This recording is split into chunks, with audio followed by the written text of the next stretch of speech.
Hello बच्चों, कैसे हो? आई होप आप सभी लोग अच्छे होंगे, स्वस्थ होंगे, मस्त होंगे। तो चलिए, आज का जो टॉपिक है, जो हम लोग पढ़ने वाले हैं, वो क्या पढ़ने वाले हैं? Sexual reproduction in flowering plant. तो sexual reproduction in flowering plant जो कि रिप्रोडक्शन का पहला टॉपिक है, ठीक है। 12th की जो एनसीईआरटी उसमें पहली यूनिट जो है उसका पहला टॉपिक है sexual reproduction in flowering plant. इसके बारे में चर्चा करेंगे। तो इसको पढ़ने से पहले कुछ थोड़ा सा अपने बारे में बता दूं। तो देखिए, मैंने क्या किया है, ग्रेजुएशन अवध यूनिवर्सिटी से किया है। फिर मैं मेडिकल फील्ड में आया, क्योंकि मैं डॉक्टर भी हूँ। तो मैंने अपना medical degree Madhya Pradesh medical science university से ली है। मैंने क्रिटिकल केयर मेडिसिन में भी स्पेशलिटी हासिल की है। साथ ही साथ मैंने बीएड भी किया है and I have 8+ year teaching experience. इसमें मैंने कई बच्चों से मिला और हमने ये सीखा कि कई बच्चे जो हमको बात करते थे कि सर, कई लोग कहते हैं बायोलॉजी सीखने वाली है या बायोलॉजी रटने वाली है। तो मैं उनको यही बात कहना चाहता हूं कि बायोलॉजी को आप अगर रट रहे हैं तो फिर आप बायोलॉजी को समझ नहीं सकते हैं, ठीक है। बायोलॉजी को रटना नहीं है, बायोलॉजी को सीखना है। तो इसी टॉपिक पे मैं आज आपको जो पहला टॉपिक है, जिसका नाम है sexual reproduction in flowering plant, इसमें मैं आपको पढ़ाऊंगा कि कैसे बायोलॉजी सीखी जाती है, रटी नहीं जाती। बिल्कुल आपको धैर्य रख करके चीजों को ध्यान से समझना है, ठीक है। तो चलिए आते हैं अपने टॉपिक पे। पहला जो टॉपिक है जिसका नाम है sexual reproduction in flowering plant, ठीक है। ये जो चैप्टर है sexual reproduction in flowering plant, इस चैप्टर में हम लोग क्या क्या पढ़ने वाले हैं। तो इस चैप्टर में हम लोग सबसे पहले आपको बताएंगे फ्लावर्स क्या होते हैं। फ्लावर के बारे में ढेर सारा कुछ इसमें लिखा हुआ है, ठीक है। देन उसके बाद उसके अंदर जाएंगे तो फ्लावर के पार्ट क्या होते हैं, ठीक है। पार्ट में आपको रिप्रोडक्टिव पार्ट मिलेगा, पार्ट में आपको एसेसरी पार्ट मिलेंगे। जो रिप्रोडक्टिव पार्ट होंगे वही आगे चल करके रिप्रोडक्शन में इन्वॉल्व होंगे, ठीक है।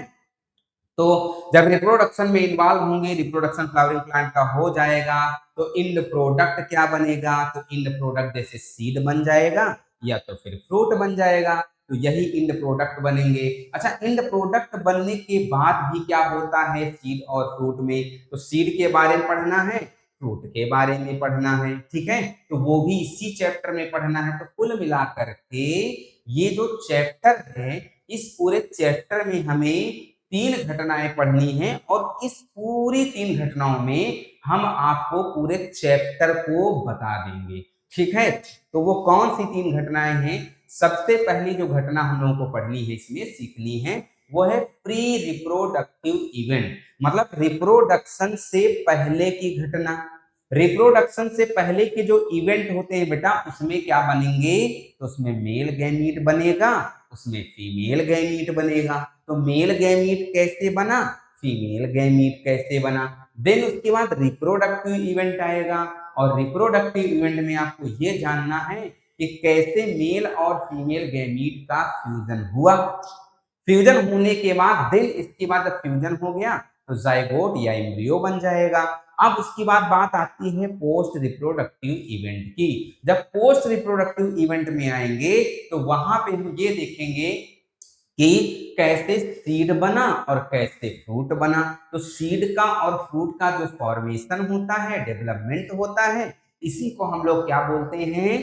Post reproductive event. तो यही 3 घटनाएं हैं जिनमें हम आपको पूरा चैप्टर बता देंगे। Pre reproductive event, reproductive event and last one post reproductive event के बारे में चर्चा करेंगे। तो टुडेज टॉपिक में हम लोग आज पढ़ेंगे इंट्रोडक्शन, जो कि हम अभी बता चुके हैं, आपको काफी चीजें इसमें बता ही चुके हैं। साथ में flower of fascinating organ of angiosperm flowers के बारे में हम लोग जानेंगे। पूरा फ्लावर्स में कैलिक्स, कोरोला, एंड्रोसियम, गाइनोसियम, सब के बारे में हम लोग जानेंगे। देन उसके बाद इवेंट कितने घटनाएं घटती वो हम आपको अभी बता ही चुके हैं। टोटल 3 घटनाएं, प्री फर्टिलाइजेशन एवं इवेंट और फर्टिलाइजेशन इवेंट एंड लास्ट में पोस्ट फर्टिलाइजेशन इवेंट, या इसको हम लोग रिप्रोडक्टिव इवेंट भी बोल सकते हैं। Pre reproductive event, reproductive event और लास्ट में पोस्ट रिप्रोडक्टिव इवेंट के माध्यम से। साथ ही साथ सबसे पहले प्री रिप्रोडक्शन या स्ट्रक्चर एंड इवेंट पढ़ेंगे, प्री रिप्रोडक्शन पढ़ेंगे, उसमें हम टर्म, और इसके बाद हम लोगों को पढ़ना है कि ऐसे कौन से टर्म है जो एम्ब्रियोलॉजी में यूज होते हैं, ठीक है, उनके बारे में। जैसे पोलन ग्रेन को नॉर्मल कहते हैं, लेकिन एम्ब्रियोलॉजी में उसको माइक्रोस्पोर कहते हैं। तो माइक्रोस्पोर और पोलन ग्रेन, ये टर्मिनोलॉजी जो है उसको सीखेंगे कि नॉर्मल क्या है और एम्ब्रियोलॉजी की भाषा में उसे क्या कहते हैं। देन उसके बाद स्टमेन, माइक्रोस्पोरेंजियम और पोलन ग्रेन के बारे में सीखेंगे, ठीक है। तो आज के लेक्चर में हम लोग ये सीखने वाले हैं। तो चलिए स्टार्ट करते हैं। सबसे पहले हम देखेंगे इंट्रोडक्शन में, जितने भी फ्लावरिंग प्लांट होते हैं उनको एंजियोस्पर्म कहते हैं। क्या कहते हैं बच्चा? जितने भी फ्लावरिंग प्लांट होते हैं उनको एंजियोस्पर्म कहते हैं। और जितने भी एंजियोस्पर्म होते हैं वो रिप्रोड्यूस होते हैं सेक्सुअली, और किसके थ्रू? एक स्पेशलाइज्ड स्ट्रक्चर होता है, उस स्पेशलाइज्ड स्ट्रक्चर को क्या कहते हैं? फ्लावर कहते हैं, ठीक है। उस स्पेशलाइज्ड स्ट्रक्चर को क्या कहते हैं? फ्लावर कहते हैं। तो याद रखना, जो फ्लावर होता है वो सेक्सुअली रिप्रोडक्शन, हाँ ठीक है, का स्पेशलाइज्ड स्ट्रक्चर होता है। यहाँ पे अगर रिप्रोडक्शन पढ़ना है तो रिप्रोडक्शन दो तरह का होता है। एक होता है एसेक्सुअल रिप्रोडक्शन, एक होता है एसेक्सुअल रिप्रोडक्शन, और दूसरा क्या होता है? Sexual reproduction.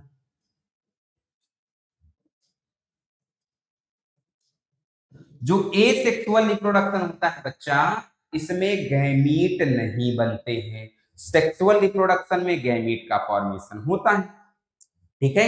एसेक्सुअल रिप्रोडक्शन में गैमीट का फॉर्मेशन नहीं होता है, सेक्सुअल रिप्रोडक्शन में गैमीट का फॉर्मेशन होता है।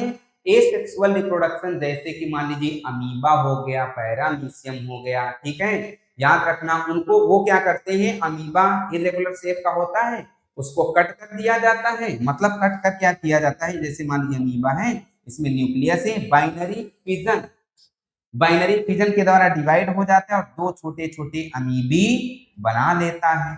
लेकिन सेक्सुअल रिप्रोडक्शन में क्या होता है? गैमीट बनते हैं। जैसे कि मान लीजिए गैमीट, इधर मेल गैमीट बनेगा और इधर फीमेल गैमीट बनेगा, ठीक है। तब जाके दोनों में क्या होगा? फ्यूजन होगा, और फ्यूजन होने के बाद फिर जाइगोट बनेगा, ठीक है। फ्यूजन होने के बाद क्या बनेगा? जाइगोट बनेगा। क्योंकि हम लोगों को जो आज पढ़ना है उस टॉपिक का नाम ही है sexual reproduction in flowering plant. तो sexual reproduction in flowering plant में बेटा हम लोगों को वही ध्यान देना है कि मेल गैमीट बनाना है, फीमेल गैमीट बनाना है, देन उनको फ्यूज करवाना है, देन उसका इंड प्रोडक्ट क्या बनेगा उसको ध्यान देना है। इसी में पूरा चैप्टर ये कंप्लीट हो जाएगा। जैसे अभी हमने तुरंत बताया है कि पूरे टॉपिक को हम लोग 3 इवेंट में क्या करेंगे? कवर करेंगे, ठीक है। तो चलिए अगला ये क्या करें, देखिए आपने देखा जितने भी फ्लावरिंग प्लांट होते हैं उसमें एक स्पेशल टाइप का रिप्रोडक्टिव स्ट्रक्चर होता है, और उस रिप्रोडक्टिव स्ट्रक्चर का नाम क्या होता है? फ्लावर होता है, ठीक है। ये जो फ्लावर होता है ये डाइवर्स फॉर्म में हो सकता है, डिफरेंट डिफरेंट कलर में हो सकता है, ठीक है, डिफरेंट टाइप की सेंट शो कर सकता है, याद रखना। साथ ही साथ अलग अलग के कलर और अलग अलग कलर, अलग अलग तरह की सेंट जो ये रिलीज करता है, इसका मेन पर्पस जानते हो क्या बच्चा? इसका मेन पर्पस होता है पॉलिनेटर को अट्रैक्ट करना, पॉलिनेटर फॉर रिप्रोडक्शन, पॉलिनेटर को अट्रैक्ट करना इसका मेन पर्पस होता है। सेक्सुअल रिप्रोडक्शन का मेन पर्पस क्या होता है? पॉलिनेटर को अट्रैक्ट करना। अलग अलग कलर के दिखते हैं, ठीक है, तो आप समझ सकते हो कि अलग अलग कलर के क्यों लोग दिखते हैं। पॉलिनेटर को अट्रैक्ट करने के लिए अलग अलग कलर के लोग दिखते हैं, ठीक है। साथ ही साथ हाँ जी, एक चीज और यहाँ पे है, इनका जो एडॉप्टेशन होता है वो ये इंश्योर करता है कि पॉलन ग्रेन का क्या हुआ है? ट्रांसफर हुआ है। जब पॉलन ग्रेन का ट्रांसफर होता है एक जगह से दूसरी जगह, जहां पे पॉलन ग्रेन फर्टिलाइज होता है, पॉलन ग्रेन जर्मिनेट होता है, ठीक है, तो मतलब ये हुआ कि सक्सेसफुल फर्टिलाइजेशन हो जाएगा, ठीक है। पॉलन ग्रेन स्टिग्मा से निकल करके एंथर पे, सॉरी, एंथर से निकल करके स्टिग्मा पे चला जाए और स्टिग्मा पे क्या हो, जर्मिनेट कर जाए, तो इसका मतलब आप ये कह सकते हैं कि सक्सेसफुल फर्टिलाइजेशन हो गया है। साथ ही साथ एक चीज और याद रखना है कि जो सेक्सुअल रिप्रोडक्शन होता है बेटा, इसका जो ये lead to formation of food and seed, तो यहाँ पे आप ये भी देख सकते हैं बच्चा कि the end product of sexual reproduction, the end product of sexual reproduction, the end product of sexual reproduction, sexual reproduction का जो एंड प्रोडक्ट होता है वो क्या होता है, या तो फिर सीड होता है या तो फिर फ्रूट होता है। वो या तो फिर क्या होगा बच्चा, सीड होगा या तो फिर फ्रूट होगा। The end product of sexual reproduction is seed and fruit, yes, और फ्रूट। तो चलिए आगे बढ़ते हैं। अब इसकी बात कुछ एनसीईआरटी आपसे क्वेश्चन पूछती है। वो एनसीईआरटी क्वेश्चन क्या पूछती है कि भाई आप बताइए 5 ऑर्नामेंटल फ्लावर्स के नाम बताइए। आप अपने राउंड में देखते होंगे कि भाई ऑर्नामेंटल फ्लावर्स ढेर सारे हैं, तो आपसे पूछती है कि आप 5 ऑर्नामेंटल फ्लावर के नाम बताइए। देन आपसे पूछती है कि भाई कुछ ऐसे फ्लावर्स भी होते हैं जो रिलीजियस होते हैं, कुछ ऐसे फ्लावर्स होते हैं जो सोशल में काम आते हैं, मंत्री जी आ रहे हैं भाई, ठीक है, तो उनको क्या है, माला पहनाना है, ठीक है, या कोई सिलेक्ट हो गया है, ठीक है, तो उसको भी क्या करना है, माला पहनाना है। तो वो माला जो बनती है वो काहे की बनती है, ठीक है। तो कुछ ऐसे भी होते हैं, तो ये एनसीईआरटी आपसे पूछती है। साथ ही साथ फ्लोरिकल्चर के बारे में, हॉर्टिकल्चर के बारे में भी जानकारी दे रही है एनसीईआरटी। बहुत अच्छा लिखती है बेटा। तो सबसे पहले कॉमन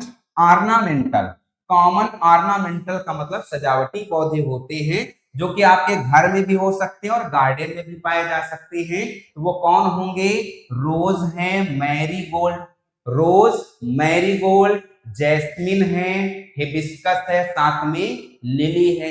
ये सब कैसे हैं, ऑर्नामेंटल फ्लावर्स हैं। देन उसके बाद फ्लावर, ऐसे फ्लावर जो कि सोशल में और कल्चरल सेलिब्रेशन में यूज किए जाते हैं, वो कौन कौन से हैं, जैसे लोटस हो गया, ठीक है, ट्यूबेरोज हो गया जिसको रजनीगंधा कहते हैं, साथ ही साथ क्राइसेंथेमम हो गया जिसको गुलदाउदी बोलते हैं, चंपा हो गया, गुलमोहर हो गया। ये सब फ्लावर्स जो होते हैं ये सोशल के साथ साथ कल्चरल सेलिब्रेशन में भी ले जाए जाते हैं।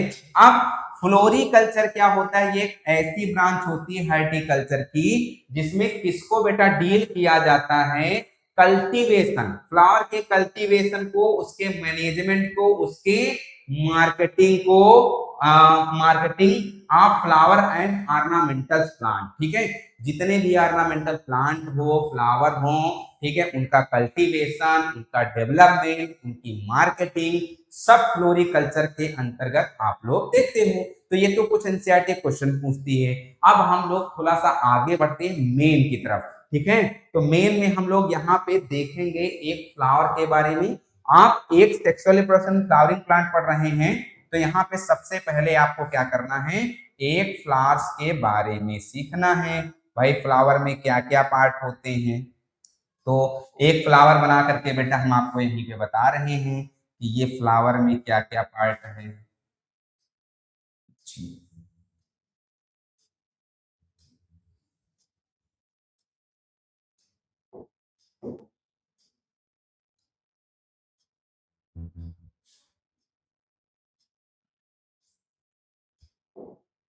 ये फ्लावर का स्ट्रक्चर है, फ्लावर के डिफरेंट डिफरेंट पार्ट जी। तो सबसे पहले ये वाला जो पोर्शन है इसको बोलते हैं कैलिक्स, जिसकी यूनिट होती है सेपल, जिसकी यूनिट क्या होती है, सेपल, इंपॉर्टेंट है, कैलिक्स की यूनिट सेपल। इसको थोड़ा सा सही से लिखें, हाँ जी, ये है आपका कैलिक्स और इसकी यूनिट क्या होती है, सेपल। देन ये आपका कोरोला है जिसकी यूनिट होती है पेटल, ठीक है। ये आपका है एंड्रोसियम, ये एंड्रोसियम है जिसकी यूनिट होती है स्टामेन। ये आपका जो स्ट्रक्चर है इसको बोलते हैं गाइनोसियम, जिसकी यूनिट होती है पिस्टिल या कार्पेल। तो आपके एमसीक्यू में, बोर्ड में एमसीक्यू में इससे रिलेटेड क्वेश्चन पूछे जाते हैं कि the unit of calyx is known as, the unit of corolla is known as, the unit of androecium is known as and the unit of gynoecium is known as. ठीक है, तो दो चीज यहाँ पे आपको ध्यान देनी है, वो कौन सी है? सबसे पहले आपको ध्यान देना है कि जो ये दो पार्ट है, एंड्रोसियम और गाइनोसियम, ठीक है, ये रिप्रोडक्टिव पार्ट होते हैं। कैसे? ये रिप्रोडक्टिव पार्ट हैं। ये क्या है? रिप्रोडक्टिव पार्ट हैं। यहीं पे ये जो दो पार्ट हैं, ठीक है, कैलिक्स और कोरोला, ये रिप्रोडक्टिव नहीं है, ये एसेसरी पार्ट है। कैसे पार्ट है? सहायक पार्ट है, एसेसरी पार्ट है। तो फ्लावर में क्या होता है? एसेसरी पार्ट होते हैं। फ्लावर में क्या होता है? रिप्रोडक्टिव पार्ट होते हैं।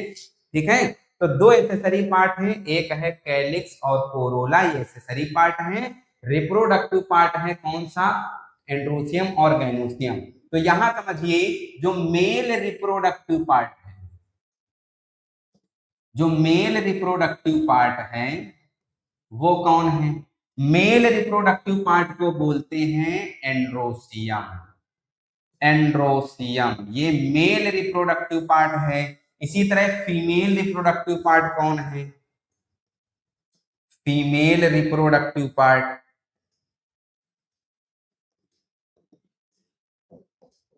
जो फीमेल रिप्रोडक्टिव पार्ट होता है वो कौन होता है? तो वो होता है गाइनोसियम। ये फीमेल रिप्रोडक्टिव पार्ट होता है। मेल रिप्रोडक्टिव पार्ट एंड्रोसियम और फीमेल रिप्रोडक्टिव पार्ट गाइनोसियम। ये आपको ध्यान देना है, यही पूछे जाते हैं। तो ये प्लांट के स्ट्रक्चर हैं, अलग अलग तरह के स्ट्रक्चर हैं। तो चलिए थोड़ा सा आगे बढ़ते हैं, देखते हैं कौन कौन से पार्ट हैं। हाँ जी, तो ये two important reproductive part of flower, एक एंड्रोसियम और दूसरा गाइनोसियम। तो एक एक करके हम बना करके आपको बताते हैं। तो चलिए यहाँ पे सबसे पहले हम आपको बताएंगे मेल रिप्रोडक्टिव पार्ट के बारे में। तो ये है मेल रिप्रोडक्टिव पार्ट, ठीक है, जिसको क्या बोलते हैं? जिसको स्टामेन कहते हैं। इस मेल रिप्रोडक्टिव पार्ट के या एंड्रोसियम, मेल रिप्रोडक्टिव पार्ट के दो पार्ट होते हैं। एक होता है, हाँ, एक होता है एंथर और दूसरा होता है फिलामेंट। एक एंथर और दूसरा कौन सा होता है? फिलामेंट होता है। इसी तरह फीमेल रिप्रोडक्टिव पार्ट यहीं पे हम लोग देख लेते हैं। ये फीमेल रिप्रोडक्टिव पार्ट है और फीमेल रिप्रोडक्टिव पार्ट के तीन पार्ट होते हैं। मेल रिप्रोडक्टिव पार्ट के दो पार्ट होते हैं, फीमेल रिप्रोडक्टिव पार्ट के तीन पार्ट होते हैं। ये वाला जो पोर्शन है इसको कहते हैं स्टिग्मा। क्या कहते हैं? स्टिग्मा। और स्टिग्मा क्या होती है? ये होती है landing platform, landing platform of pollen grain. यहाँ पे पॉलन ग्रेन आकर के लैंड करता है, ठीक है। तो ये landing platform of pollen grain होती है, जिसको स्टिग्मा कहते हैं बेटा, ठीक है। उसके बाद एक ट्यूब लाइक स्ट्रक्चर होता है जिसको स्टाइल कहते हैं। ट्यूब लाइक स्ट्रक्चर को क्या बोलते हैं? स्टाइल बोलते हैं, ठीक है। फीमेल क्या करती है? स्टाइल मारती है ना, तो फीमेल में स्टाइल पाई जाती है, भूलोगे नहीं, ठीक है। हाँ जी, फीमेल में स्टाइल होता है, याद रखना, ठीक है। हाँ जी, एक बंद स्ट्रक्चर होता है जिसको क्या कहते हैं? ओवरी कहते हैं। और इस ओवरी के अंदर बेटा क्या पाया जाता है? इस ओवरी के अंदर ओव्यूल होता है। ये देखिए, ओवरी के अंदर क्या होता है? ओव्यूल होता है। और यही दो स्ट्रक्चर होते हैं, मेल में एंथर और फीमेल में ओव्यूल। यही दो स्ट्रक्चर होते हैं जो मेल रिप्रोडक्टिव और फीमेल रिप्रोडक्टिव पोर्शन में इंपॉर्टेंट रोल प्ले करते हैं फ्यूजन में, ठीक है। आगे चलते हैं। तो एंड्रोसियम मेल रिप्रोडक्टिव पार्ट है और गाइनोसियम जो कि जिसको क्या कहते हैं? पिस्टिल कहते हैं, ये फीमेल या इसी को गाइनोसियम के नाम से जानते हैं। गाइनोसियम जो कि फीमेल रिप्रोडक्टिव पार्ट होता है। साइट वेयर की रिप्रोडक्टिव यूनिट डेवलप ऐसी साइट जहां पे मेन रिप्रोडक्टिव यूनिट डेवलप होती हैं। कौन सी वो साइट है? तो पहली साइट है pollen grain develop in the anther. Pollen grain यहाँ पे डेवलप होता है एंथर के अंदर, ये देखिए यहीं पे आपको पॉलन ग्रेन डेवलप मिलेगा। इसकी पूरी कहानी है वो आगे मैं आपको बताऊंगा कि कैसे पॉलन ग्रेन बनते हैं, ठीक है। देन दूसरा है ovule develop in the ovary. Ovule कहाँ डेवलप होता है? ओवरी के अंदर डेवलप होता है। ये ओवरी है, उसके अंदर क्या है? ओव्यूल डेवलप हो रहा है। तो यहाँ पे मेल रिप्रोडक्टिव और फीमेल रिप्रोडक्टिव पार्ट आप लोगों ने देख लिया, और कौन सी मेन साइट होती है जहां पे पॉलन ग्रेन बनता है और जहां पे एम्ब्रियो सैक बनती है। चलिए आगे बढ़ते हैं थोड़ा सा। अब इसके बाद हम लोग पढ़ने वाले हैं पूरे चैप्टर के इवेंट। कितने इवेंट है पूरे चैप्टर में? पूरे कंप्लीट चैप्टर को करने के लिए किन किन रास्तों से गुजरना पड़ेगा, जो कि बहुत सरल रास्ते हैं और रास्तों को मैं बताऊंगा, ठीक है। आसानी से रास्ते हम बता देंगे, आपको मंजिल आसानी से मिल जाएगी, ठीक है, चैप्टर कंप्लीट होने की। यस, तो चलिए स्टार्ट करते हैं। सबसे पहले हम लोग जो इवेंट है पूरी 3 इवेंट पढ़ने वाले हैं। एक प्री रिप्रोडक्टिव इवेंट, एक रिप्रोडक्टिव इवेंट, एक पोस्ट रिप्रोडक्टिव इवेंट। तो प्री रिप्रोडक्टिव इवेंट में क्या बनेंगे? गैमीट बनेंगे। रिप्रोडक्टिव इवेंट में उनका फ्यूजन हो जाएगा। पोस्ट रिप्रोडक्टिव इवेंट में फ्रूट और सीड बन जाएगा। तो सबसे पहला जो इवेंट है उसको क्या कहेंगे? Pre reproductive event.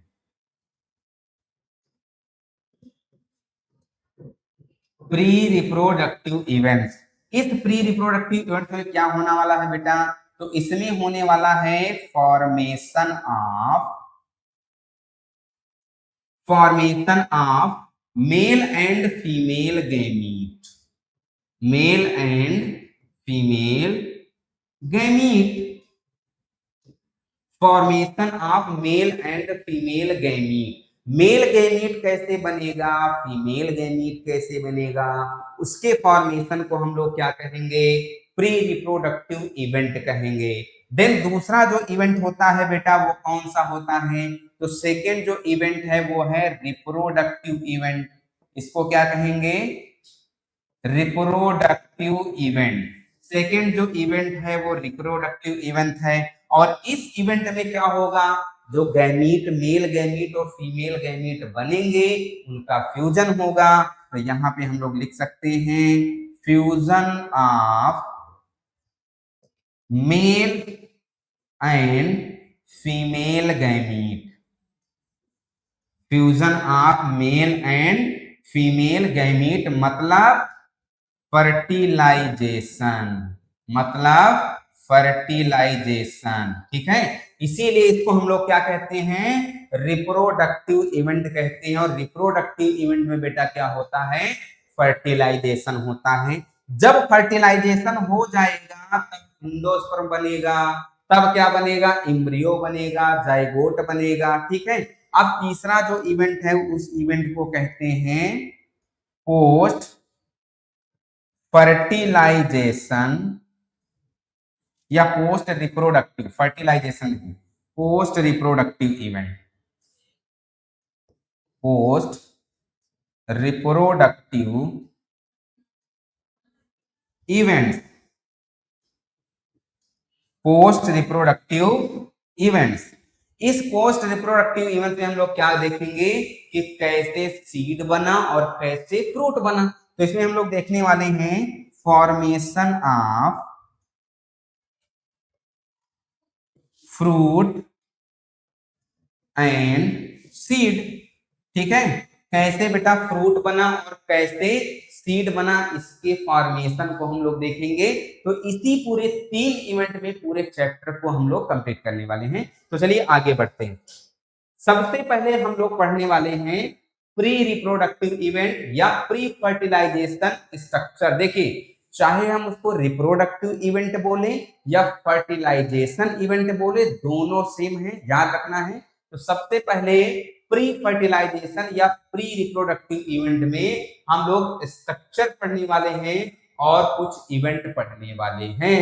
तो जो प्री रिप्रोडक्टिव इवेंट होता है उसमें क्या क्या होगा, याद रखना। प्री रिप्रोडक्टिव इवेंट में हम लोगों को मेल गैमीट का फॉर्मेशन, फीमेल गैमीट का फॉर्मेशन दोनों देखना है। तो सबसे पहले ये जो डिसीजन है for plants to flower occur before the actual flower occur, the decision for plant to flower, ठीक है, occur before actual flowers appear। Second one बेटा ये है कि जो कुछ हार्मोनल और स्ट्रक्चरल चेंज होते हैं जिसकी वजह से इनिशिएट होता है फॉर्मेशन ऑफ फ्लोरल प्राइमोर्डियम। देखो पहले तुरंत फ्लावर नहीं बन जाता है, फ्लावर को बनने से पहले कुछ डिसीजन लेना पड़ता है प्लांट को कि कैसे फ्लावर बनेगा। जब फ्लावर बनता है तो उससे पहले सबसे पहले फ्लोरल प्राइमोडियम बनती है। क्या बनती है?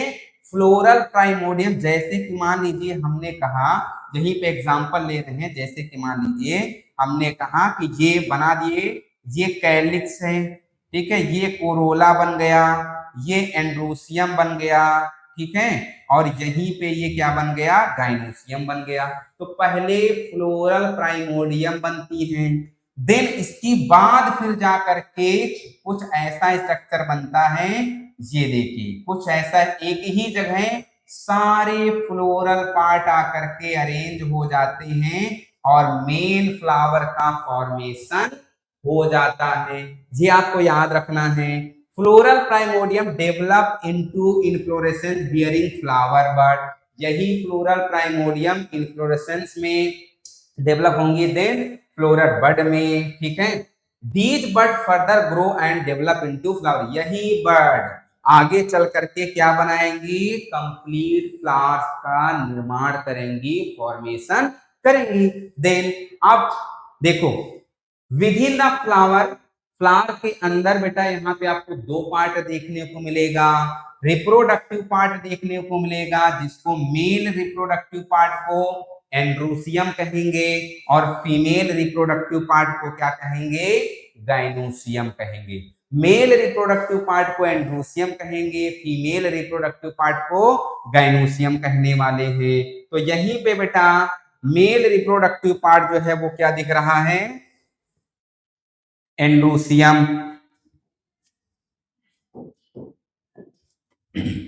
कंसिस्ट ऑफ स्टामेन, ये मेल रिप्रोडक्टिव ऑर्गन जो कि अभी हम आपको बता ही चुके हैं। उसके दो पार्ट होते हैं, एक एंथर, एक फिलामेंट होता है और दूसरा एंथर होता है। उसके बाद गाइनोसियम, ये भी रिप्रोडक्टिव फीमेल रिप्रोडक्टिव ऑर्गन है। फ्लावर का जो फीमेल रिप्रोडक्टिव ऑर्गन है उसको क्या कहते हैं? वो है गाइनोसियम। इसके तीन पार्ट हमने बताया। एक पार्ट हमने बताया स्टिग्मा जो कि लैंडिंग प्लेटफॉर्म है पॉलन ग्रेन का, दूसरा स्टाइल, और तीसरा क्या बताया? ओवरी, और ओवरी के अंदर ओव्यूल होता है। तो सिंपल सी बात है। तो ये आपने प्री फर्टिलाइजेशन इवेंट में थोड़ा सा इंट्रोडक्शन था कि कैसे फ्लावर बना। तो फ्लावर कैसे बना होगा? सबसे पहले कुछ हार्मोनल चेंजेस भी होंगे प्लांट के अंदर, ठीक है, प्लांट के अंदर हार्मोनल चेंजेस भी होंगे और उस हार्मोनल चेंजेस की वजह से फ्लावर बड पहले बनी होगी और फ्लावर बड कुछ इस तरह अरेंज होगी। पहले अलग अलग स्टेप पे अरेंज होंगे, फिर वो जाकर के एक ही स्टेप पे जुड़ गए होंगे और कंप्लीट फ्लावर्स का निर्माण हो गया होगा, फॉर्मेशन हो गया होगा। तो इसमें जब फ्लावर्स का फॉर्मेशन हो गया तो उसमें मेल और फीमेल रिप्रोडक्टिव ऑर्गन बने होंगे। तो मेल रिप्रोडक्टिव ऑर्गन को एंड्रोसियम कहते हैं, फीमेल रिप्रोडक्टिव ऑर्गन को क्या बोलते हैं? गाइनोसियम। यस या नो? यस। आगे बढ़ते हैं। तो आगे अब इसके बाद हम लोग पढ़ने वाले हैं, बहुत इंपॉर्टेंट चीज बताने जा रहे हैं, इसको आप जरूर याद कर लेना, इसको आप जरूर समझ लो अच्छे से कि देखिए ये जो चैप्टर है, इस चैप्टर का नाम है sexual reproduction in flowering plant. क्या नाम है? Sexual reproduction in flowering plant. तो sexual reproduction in flowering plant में आपकी एम्ब्रियोलॉजी भी यूज होगी। तो याद रखना है, कुछ एम्ब्रियोलॉजिकल नेम होते हैं, कुछ नॉर्मल नेम होते हैं। तो जैसे हमने शुरुआत में बताया था कि कुछ नेम होंगे जो नॉर्मल होंगे और कुछ नेम होंगे एम्ब्रियोलॉजिकल नेम होंगे। तो सबसे पहले जैसे मान लीजिए हम एंड्रोसियम या जिसको स्टामेन कहते हैं, उसका एम्ब्रियोलॉजी की भाषा में क्या नाम है? तो इसको हम कहते हैं, ये कॉमन नेम है। ये कौन से नेम है? कॉमन नेम है, ठीक है, और ये एम्ब्रियोलॉजिकल नेम है। ईएन का मतलब एम्ब्रियोलॉजिकल नेम है। तो कॉमन नेम स्टामेन है, तो स्टामेन का एम्ब्रियोलॉजी की भाषा में क्या नाम होगा? माइक्रोस्पोरोफिल। क्या नाम होगा? माइक्रोस्पोरोफिल। याद रखना है, इसी से क्वेश्चन पूछे जाते हैं। जनरल नेमिंग से बहुत कम क्वेश्चन आते हैं, एम्ब्रियोलॉजिकल नेम से ज्यादा क्वेश्चन आते हैं। ठीक है, तो सबसे पहले स्टामेन है, स्टमन का जो एम्ब्रियोलॉजिकल नेम है उसको क्या कहते हैं? माइक्रोस्पोरोफिल। देन बात आती है पॉलन सैक। पॉलन सैक का एम्ब्रियोलॉजिकल नेम क्या होगा बच्चा? तो पॉलन सैक का एम्ब्रियोलॉजिकल नेम होगा माइक्रोस्पोरेंजियम। क्या नाम होगा? माइक्रोस्पोरेंजियम। ठीक है, इसको आपको ध्यान देना है, इसी से आगे चल करके हम आपको बताएंगे कि कैसे पॉलन ग्रेन बनता है। ये देखिए आ गया, नाम क्या है? कॉमन नेम है पॉलन ग्रेन, एम्ब्रियोलॉजिकल नेम है माइक्रोस्पोर। इसी तरह आगे आपके एग्जाम का क्वेश्चन जो पूछा गया, वो पूछा गया व्हाट इज माइक्रोस्पोरोजेनेसिस। माइक्रोस्पोरोजेनेसिस क्या होती है?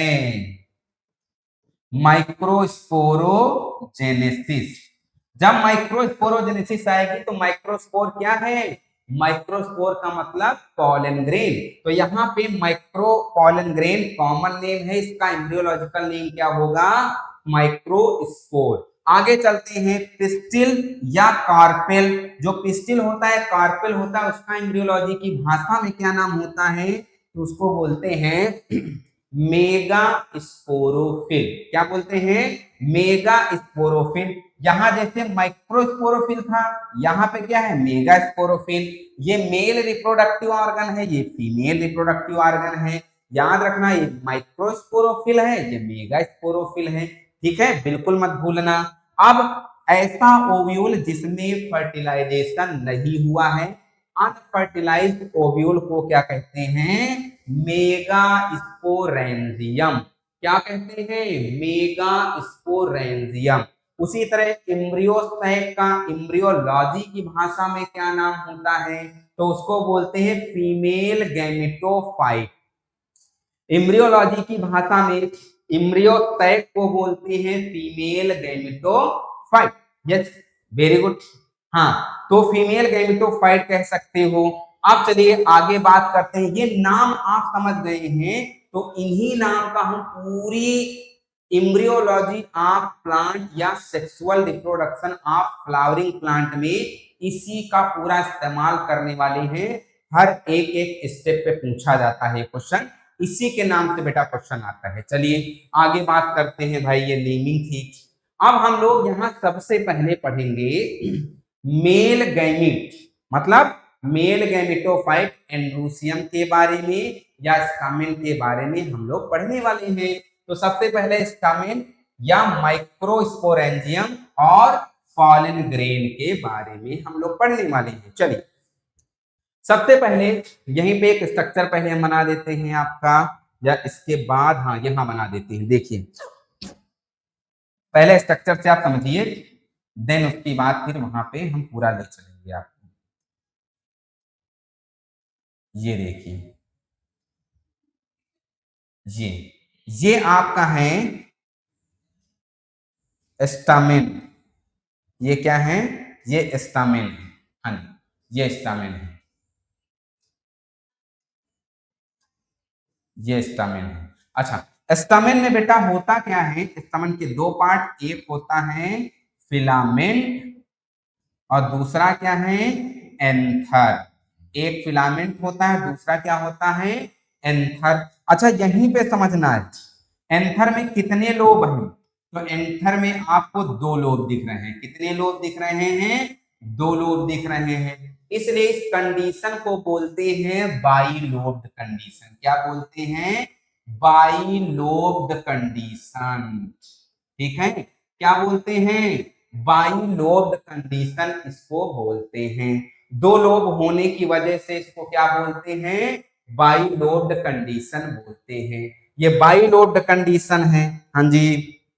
देन इसके बाद हम लोग इसमें और देखेंगे कि आगे जो ये बाइलोब्ड कंडीशन है ये कैसे बनती है भाई। बाइलोब्ड पॉलन ग्रेन इसमें कैसे बनता है जी। तो पॉलन ग्रेन के बनने के बारे में हम लोग देखेंगे जी, पॉलन ग्रेन के बनने के बारे में हम लोग देखेंगे। तो पॉलन ग्रेन का बनना क्या कहलाता है? माइक्रोस्पोरोजेनेसिस। ठीक है, अब देखिए इसमें क्या होता है बेटा, इसमें दो लेयर होती, एक ये लेयर और एक ये लेयर। ये जो लेयर है इनको बोलते हैं थीका, इसके लेयर को क्या बोलते हैं? थीका बोलते हैं। और कितनी थीका है? एक ये और एक ये। ठीक है, तो इसका मतलब इस कंडीशन को बोलते हैं डाईथीकस कंडीशन। इस कंडीशन को बोलते हैं डाईथीकस कंडीशन। ये कौन सी कंडीशन होती है? डाईथीकस। अच्छा मान लीजिए पॉलन ग्रेन को हम सामने से देख रहे हैं, मतलब स्टामेन यहां लिख देते हैं। स्टामेन को अगर हम सामने से देखते हैं, सामने से देखते हैं कुछ ऐसे, तो हमको दो ही लोब दिखते हैं, है ना। लेकिन अगर इसको हम कट कर दे तो हमको चार अंदर दिखेंगे। जैसे तो चार क्या दिखेंगी? माइक्रोस्पोरेंजिया दिखेंगे। इसके अंदर ये जो सैक है इनको बोलेंगे पॉलन सैक। क्या बोलेंगे? Pollen sac. और पॉलन सैक का एम्ब्रियोलॉजी की भाषा में क्या नाम होता है? माइक्रोस्पोरेंजियम। स्पोरेंजियम।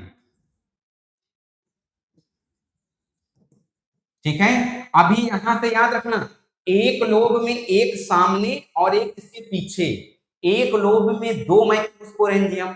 इसी तरह इस लोब में एक सामने और इसके पीछे, तो दो लोब में चार माइक्रोस्पोरेंजियम होती हैं। इसलिए इस कंडीशन को बोलते हैं बेटा टेट्रा स्पोरेंजिएट कंडीशन। कौन सी? टेट्रा स्पोरेंजिएट कंडीशन के नाम से भी जानते हैं। ठीक है, ये फिलामेंट, ये आपको जानकारी बहुत जरूरी लेनी है। ठीक है, दो लोब होते हैं, ठीक है, और थीका दो होते, डाईथीकस कंडीशन, पॉलन सैक जिसको माइक्रोस्पोरेंजियम बोलते हैं, टेट्रास्पोरेंजियम कंडीशन। इसी में बेटा क्या बनेगा? इसी में आपका पॉलन ग्रेन बनेगा। इसी में क्या बनेगा? पॉलन ग्रेन का फॉर्मेशन होगा। तो चलिए थोड़ा सा पढ़ते हैं। A typical stamen has two main part. आपको पता है स्टमन के दो मेन पार्ट होते हैं, एक फिलामेंट है जो कि सिलेंडर स्टाक है, और दूसरा क्या है? एंथर है जो कि टर्मिनल होता है और बाइलोब स्ट्रक्चर होता है, टर्मिनल पे पाया जाता है, बाइलोब स्ट्रक्चर होता है। आप यहाँ पे बना ही देते हैं, आप देख लीजिए। ये क्या है? इसको बोलते हैं एंथर और ये है फिलामेंट।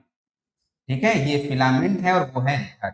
अगला है जो फिलामेंट है बच्चा, ये इसमें अटैच होता है stamen to the thalamus petal of the flower. देखिए ये इंपॉर्टेंट, ये इंपॉर्टेंट फिलामेंट जो है, देखिए अगर कोई फ्लावर बनाते हैं, फ्लावर, ठीक है, तो ये देखिए ये जो फ्लावर एक छोटा सा बना देते हैं, ये क्वेश्चन आपके एग्जाम में आ चुका है। ये देखिए, ये देखिए जो फिलामेंट होता है ये किसी भी फ्लावर के थैलेमस, थैलेमस से क्या होता है?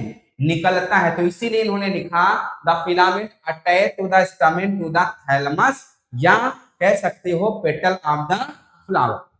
अगला, स्टमेन जो है वेरी नंबर में होते हैं, लेंथ में, और डिफरेंट प्लांट स्पीसीज में होते हैं। ठीक है, जैसे सरसों में आप देखेंगे आपको 6 फिलामेंट मिलेंगे, 6 आपको एंथर मिलेंगे। ठीक है, या एंथर की बात ना करें तो आपको 6 स्टमेन मिलेंगे। ठीक है, हाँ जी, तो उसमें क्या होते हैं? 6 स्टमेन, किसी में 4 ही होते हैं। तो इसलिए इन्होंने कहा कि अलग अलग नंबर में हो सकते हैं, अलग अलग साइज में भी हो सकते हैं, लेंथ में भी हो सकते हैं।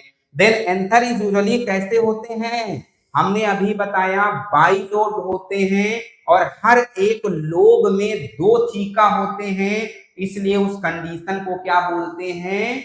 डाईथीकस कंडीशन। आपने पूरा यहां से रिलेट किया है, दो थीका होते हैं इसलिए डाईथीकस। पॉलन सैक माइक्रोस्पोरेंजियम, 4 माइक्रोपोलन सैक होते हैं इसलिए उसको क्या बोलते हैं? टेट्रास्पोरेंजिएट। यहीं पे एक चीज और अगर बता दें, अगर इसको आप कट करोगे तो कुछ इस तरह का स्ट्रक्चर आपको दिखेगा। यहाँ पर आपको चारों माइक्रोस्पोरेंजियम दिखेंगी। ये कंडीशन है आपकी टेट्रा स्पोरेंजिएट कंडीशन। ये टेट्रा स्पोरेंजिएट कंडीशन होती है बच्चा, ठीक है। कौन सी कंडीशन? टेट्रा स्पोरेंजिएट कंडीशन होती है।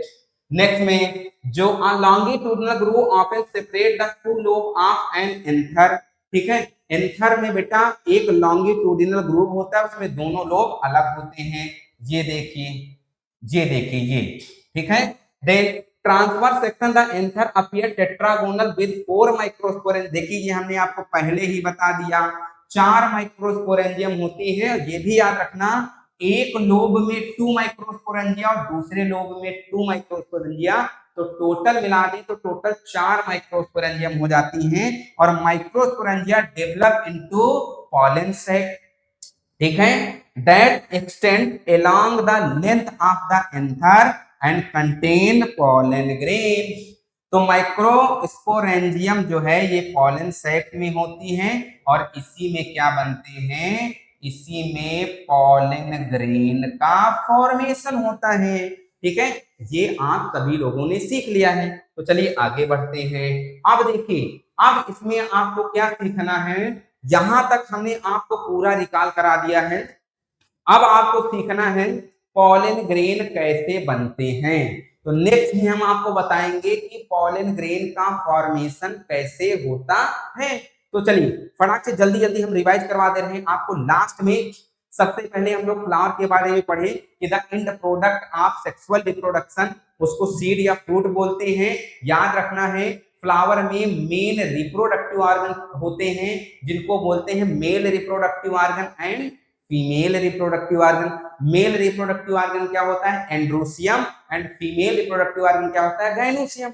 मेल रिप्रोडक्टिव ऑर्गन के 2 पार्ट होते हैं, एक होता है एंथर और एक होता है फिलामेंट, ठीक है। जो एंथर होता है, एंथर में 2 लोब होते हैं इसलिए उसको बाइलोब्ड कंडीशन बनते हैं। 2 थीका होते हैं इसलिए उसको डाइथीकस कंडीशन बोलते हैं। पॉलन सैक होते हैं, एक लोब में 2 माइक्रोस्पोरेंजिया होती हैं और 2 लोब में 4 माइक्रोस्पोरेंजिया होंगी, इसलिए इस कंडीशन को बोलते हैं टेट्रास्पोरेंजिएट कंडीशन। याद रखना है आपको, पॉलन ग्रेन में टेट्रास्पोरेंजिएट कंडीशन होती है। साथ ही साथ हमने आपको मेल और फ्लावर के बारे में बताया कि फ्लावर में क्या क्या पार्ट होते हैं, क्या क्या पार्ट नहीं होते हैं। तो कुल मिलाकर के इस तरह आज आप लोगों में समझा है कि कैसे कैसे मेल पार्ट और फीमेल पार्ट रिप्रोडक्टिव ऑर्गन की तरह काम करते हैं, उसमें कैसे आपका जो है वो बनेगा, पॉलन ग्रेन कैसे बनेगा और क्या बनेगा, एम्ब्रियो सैक कैसे बनेगा। एम्ब्रियो सैक बनने के लिए तो हालांकि हम आगे बताएंगे, अभी हम आपको यहाँ पे रिकॉल करवा रहे हैं कि जो पॉलन ग्रेन होता है, ये मान लीजिए ये क्या है, इसको एंथर कहेंगे, इसको कट करेंगे बेटा तो कुछ इस तरह के 4 स्ट्रक्चर आपको दिखेंगे और इसी के अंदर आपको पॉलन ग्रेन बनते दिखेंगे। इसमें क्या बनेंगे? Pollen grain. जब पॉलन ग्रेन बन जाएंगे तो उस प्रोसेस को क्या कहते हैं? माइक्रोस्पोरोजेनेसिस। इसको क्या कहते हैं? माइक्रोस्पोरोजेनेसिस। तो नेक्स्ट क्लास में हम लोग सीखेंगे कैसे माइक्रोस्पोरोजेनेसिस होती है, कैसे माइक्रोस्पोरोजेनेसिस होती है वहां पे। और याद रखना सबसे इंपॉर्टेंट टॉपिक यही है, आपके एग्जाम में बोर्ड में कई बार पूछा गया है, उसके स्ट्रक्चर को लेकर के, उसके नेम को लेकर के वहां से क्वेश्चन कई बार एराइज होते हैं। तो नेक्स्ट क्लास में हम लोग आपको हम सिखाने वाले हैं कि कैसे माइक्रोस्पोरोजेनेसिस होती है, कैसे पॉलन ग्रेन का फॉर्मेशन होता है, माइक्रोस्पोर कैसे बनता है, माइक्रोस्पोर मदर सेल से कैसे बनता है, कहाँ मियोसिस होती है, कहाँ माइटोसिस होती है। बहुत ही सरल भाषा में विद स्ट्रक्चर आपको समझाने वाले हैं। तो आप नेक्स्ट क्लास मिस मत करिएगा, जरूर जुड़िए हमसे और नेक्स्ट क्लास में हम आपको माइक्रोस्पोरोजेनेसिस के बारे में बताने वाले हैं। तो आज की क्लास बच्चा हम यहीं पे वाइंड अप करते हैं, मिलते हैं नेक्स्ट क्लास में एनर्जी के साथ। तब तक के लिए बने रहिए ग्रेड प्लस पे। Thank you so much.